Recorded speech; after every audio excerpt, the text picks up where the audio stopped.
আসসালামু আলাইকুম এভরিওয়ান, কেমন আছেন সবাই? আশা করছি সবাই খুব ভালো আছেন। আরও একটি নতুন জামার ডিজাইন নিয়ে চলে আসলাম আপনাদের মাঝে। আশা করছি এই ডিজাইনটা আপনাদের ভালো লাগবে। আর এখানে আমি জামার ডিজাইনটা করার জন্য একদমই সুতির সফট একটা কাপড় নিয়ে নিয়েছি। এখন যেহেতু অনেক বেশি গরম, এই গরমে আসলে সুতি কাপড় ছাড়া অন্য কোনো কিছুতে যেন চোখ যায়ই না। তো এখানে সুতি কাপড় নিয়ে নিলাম। আমি এই কাপড়গুলো নিয়েছিলাম 100 টাকা করে গজ, আর 4.5 গজ কাপড় টোটাল নিয়েছি।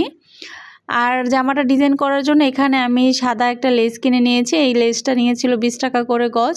এখানে টোটাল 7 গজ লেস নিয়েছিলাম আমি শুরুতে ভেবেছিলাম কাফতান বানাবো, তো এই জন্য লেসটা একটু বেশি নিয়েছিলাম। পরবর্তীতে জামার ডিজাইনটা একটু চেঞ্জ করলাম, কাফতান ছাড়া আমি একটা কামিজ বানিয়েছিলাম। কামিজের ডিজাইনটাই শেয়ার করছি। জামাটা অলরেডি আমি বানিয়ে একদিন পরে ফেলেছি, আপনাদের সঙ্গে আর শেয়ার করা হয়নি। তো হঠাৎ করে মনে পড়লো যে এই জামাটার তো ডিজাইনটা শেয়ার করছিলাম, তো এখন করি। আর একদিন পরার পর জামাটা অনেকটাই কুঁচকে গেছে, তো আয়রন ছাড়াই আমি দেখাচ্ছি। হঠাৎ করে যেহেতু মনে পড়েছে, তো জামার ডিজাইনটা ছিল এরকম। এখানে আমি গোল গলার ভিতরে একটু ডিজাইন করেছিলাম। এখানে ডিজাইনটার ভিতরে আমি 2টা পুঁতি দিয়েছিলাম, একটু বড় সাইজের পুঁতি দিয়ে ডিজাইন করেছি। আমি একটা লেস দিয়ে পুরোটা জামা ডিজাইন করে নিয়েছি। আর এই লেসটার উপরে, গলাটার উপরে যে লেসটা আমি ব্যবহার করছি, ওইখানে আমি কিছু পাতি পুঁতি দিয়েও ডিজাইন করে নিয়েছি।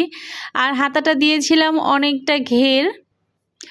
নিচে আমি এইভাবে করে গিয়ে ডিজাইনটা করেছিলাম। দেখা গেছে 2টা মাথা একটু কর্নারের মতো হয়েছে, আর উপরের দিকটা দিয়ে একটু উঠিয়ে আমি ডিজাইনটা করেছিলাম। পরার পর খুবই ভালো লাগছিল। তো অলরেডি তো দেখেছেন ভিডিওর শুরুতেই কিভাবে ডিজাইনটা করেছি। আবারও লাস্টের দিকে আমি একদম ফুল মানে জামাটা পরে আপনাদের সঙ্গে শেয়ার করব। তা এখন দেখিয়ে দিচ্ছি। এটা সামনে পিছনে আমি 2 সাইডে লেস দিয়েছি। পিছন সাইডে আসলে লেসটা না দিলে ভালো লাগতো না। এই তো জামাটা পরার পর ঠিক এরকম লাগছে। তো কেমন হয়েছে ডিজাইনটা অবশ্যই কিন্তু কমেন্ট করে জানাবেন। আর আগামীতে আরও কিছু জামার ডিজাইন নিয়ে চলে আসব। আশা করছি সেই পর্যন্ত সবাই অপেক্ষায় থাকবেন।